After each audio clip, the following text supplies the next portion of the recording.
केंद्र सरकार के 9 वर्ष पूरे होने के उपलक्ष्य में जनपद फतेहपुर में प्रबुद्ध सम्मेलन का आयोजन किया गया, जिसमें जिले की सांसद केंद्रीय राज्य मंत्री साध्वी निरंजन ज्योति व कानपुर बुंदेलखंड के क्षेत्रीय अध्यक्ष प्रकाश पाल ने प्रतिभाग किया। कार्यक्रम के दौरान सरकार के 9 वर्ष पूरे होने के उपलक्ष्य में सरकार के कार्यों को जनता के बीच रखा गया।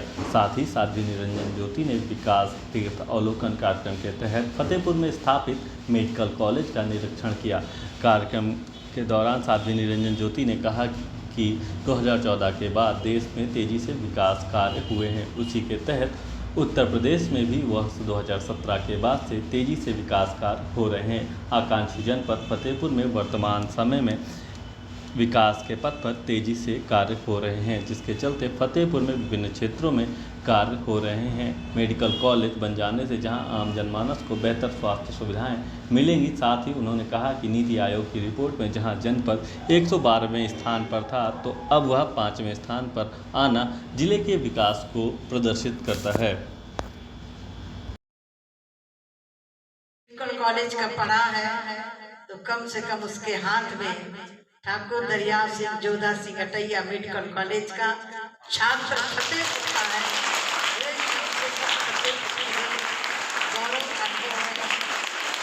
आपने सही बात कही, कोई भी संस्था लाने के लिए बहुत परिश्रम करना पड़ता है लेंगे, और आपको जो ट्रेनिंग होनी है तो कम से कम 3 साल तक आप इस जनपद में सेवाएं देंगे।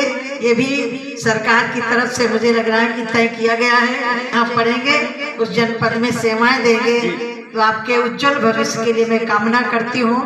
नरेंद्र मोदी जी के सरकार के सफलतम 9 वर्ष पूरे होने पर भारतीय जनता पार्टी द्वारा चलाए जा रहे महासंपर्क अभियान के क्रम में एक कार्यक्रम है विकास तीर्थ अवलोकन।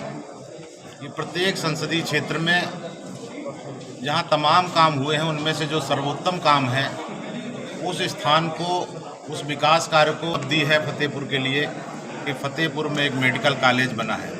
नहीं, यहाँ से तमाम लोगों को इलाज के लिए किसी को प्रयागराज जाना पड़ता था, किसी को कानपुर जाना पड़ता था। अब कानपुर में, फतेहपुर में मेडिकल कॉलेज बन गया है। यहाँ जहाँ लोग अध्ययन करने भी आ रहे हैं, यहाँ इलाज की भी सुविधाएं बढ़ेंगी। तो एक बहुत बड़ी उपलब्धि है 9 साल के मोदी जी के कार्यकाल में। बाकी आप देख रहे हैं जीटी रोड का जिस तरीके से एक नए सिरे से गडकरी जी ने उसका पुनर्निर्माण कराया है, ऐसे हर क्षेत्र में बहुत बड़े बड़े काम हुए होंगे। इसके की और प्रदेश की, देश की जनता को बताएंगे कि फतेहपुर में भी मेडिकल कॉलेज बनकर और दूसरा सत्र चल रहा है, और इतना बेहतर ढंग से चल रहा है कि यहाँ मेडिकल की परीक्षा में प्रथम सत्र में यहाँ की बच्ची प्रथम स्थान आई। तो एक ये देश के लिए गौरव का विषय है कि फतेहपुर में एक ऐसा मेडिकल कॉलेज संचालित है। 2014 के बाद से जिस तेज गति से देश के अंदर काम हुए हैं, उसी तहत उत्तर प्रदेश में 2017 से जब से माननीय योगी जी ने बागडोर संभाली, जो काम धरातल पर नहीं आ रहे थे, क्योंकि प्रदेश सरकार के ऊपर बहुत निर्भर होता है। प्रदेश सरकार जब से बनी तब से कोई भी योजना है पूरी धरातल पर लागू हो रही है। एक मेडिकल कॉलेज की मांग थी कि रोड पार करने में दिक्कत होती है, उसके लिए NH वालों से बात हो गई है, ऊपर ब्रिज दे रहे हैं, वहाँ स्वीकृत भी हो गया है। दूसरा, आप सबको मालूम है कि इस जनपद में बहुत पिछड़ा हुआ जनपद, जिस जनपद ने प्रधानमंत्री तक दिया था, आज वो जनपद विकास के रास्ते पर चल पड़ा है। केंद्रीय विद्यालय हो चाहे अन्य योजनाएँ हैं, मुझे लग रहा है आपसे कोई छुपी हुई नहीं है।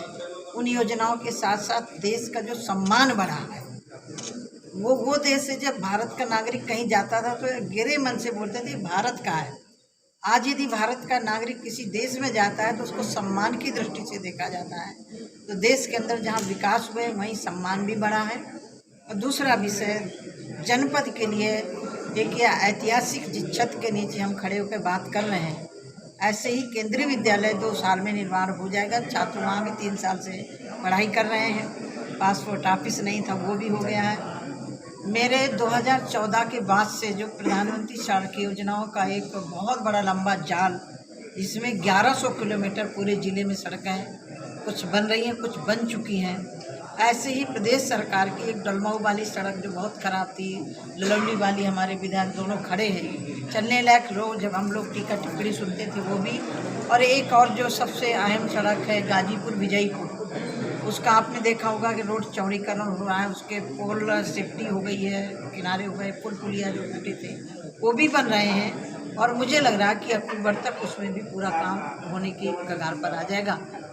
जितना प्रयास मैं कर सकती हूँ सरकार की तरफ से, क्योंकि सरकार नहीं हो तो कोई काम नहीं हो सकते हैं, वो हम पूरा का पूरा मिल करके, चाहे हमारे विधायक हों, चाहे मैं हूँ, चाहे गाँव जिले का कोई भी हो। और मैं तो इतना मानती हूँ कि सबकी भूमिका होती है जिले के विकास में। ये नीति आयोग के द्वारा जब ये सर्वे हुआ तो 112वां स्थान और आज 5वें स्थान में छलांग लगा के जिला आया है, तो ये विकास की पहचान है। इसी कारण से नीति आयोग ने अभी तक 15 करोड़ रुपया इस जिले के विकास के लिए अलग से दे चुकी है, नीति आयोग के द्वारा आ चुका है। और अभी हमने मांग की है, जो हमारे झीलें बनी हैं हुसैनगंज विधानसभा में, उसके लिए 5 करोड़ के लगभग मांगा है कि 5 करोड़ मिल जाए, जिससे उन झीलों का सुंदरीकरण हो जाए और पर्यटन का एक क्षेत्र हो जाएगा। दूसरा विषय, इस जिले में लाइट की व्यवस्था के लिए बहुत तेज गति से काम शुरू हुआ, जिसमें 279 करोड़ एक बहुत बड़ी रकम होती है, जो फीडर किसानों के अलग होंगे, घरेलू लाइट अलग होगी।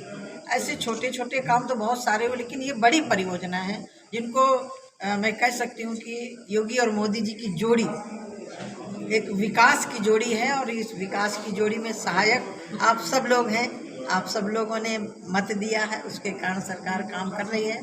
और उम्मीद करती हूँ कि जिस तेज गति से काम हो रहा है आगे भी होंगे।